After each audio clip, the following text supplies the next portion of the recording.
Have you ever paused to wonder at the silence of Mary and the quiet resolve of Joseph? Together they embody the profound mystery of how we're called to live before God. A life of adoration and a life of action. In their response to the Incarnation, we see the model for the Christian life. Mary, the contemplative heart, Joseph, the obedient servant, each drawn into the divine drama of salvation. Mary's stillness is extraordinary.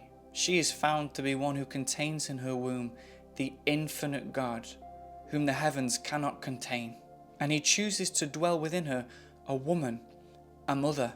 And in this moment, Mary becomes the living ark of the covenant.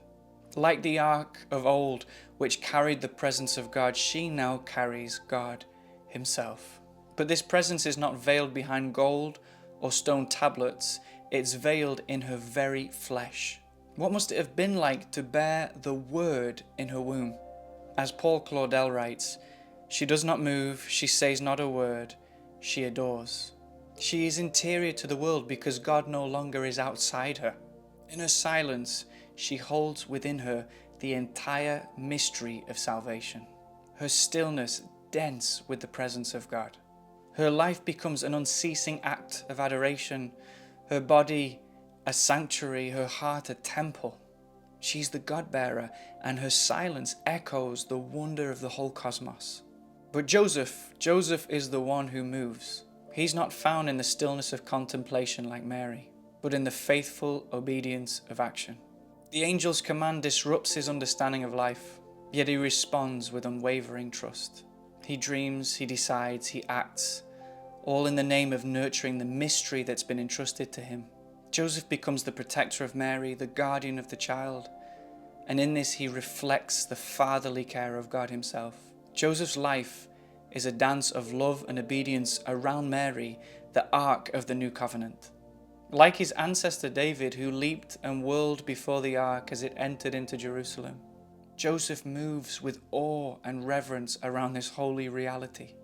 The presence of God dwelling within Mary. His every step, his every decision, his every sacrifice is an act of love for the God made flesh, whom he has been called to name and protect.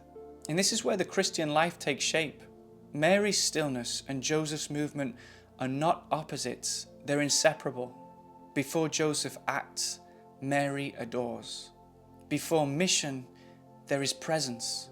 Before obedience, there is intimacy. This is how God has always worked and how he desires to work in and through us. The Incarnation first calls us to behold, to wonder, to let the presence of God become so real to us that it changes everything. Mary shows us that the first act of faith is to allow God to dwell within, to let our hearts become a sanctuary for his presence. But from that stillness flows a life of action. Joseph shows us that true faith never remains static. It moves, it serves, it creates space in the world for God's love to grow. The beauty of Joseph's obedience is not in what he does, but in how he does it. With reverence, with tenderness, and with joy.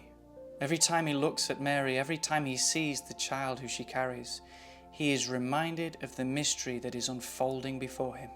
Like David, he cannot help but dance with delight around the ark of God's presence, because he knows that this is no ordinary family.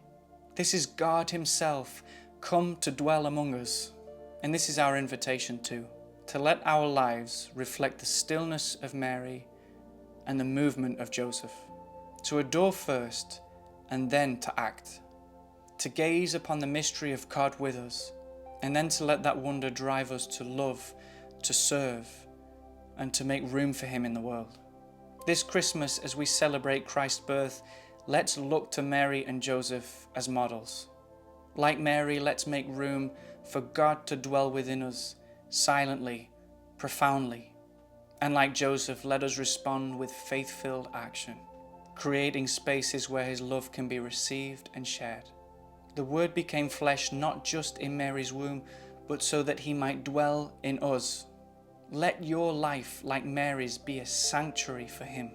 Let your actions, like Joseph's, be a dance of love around the mystery of God with us.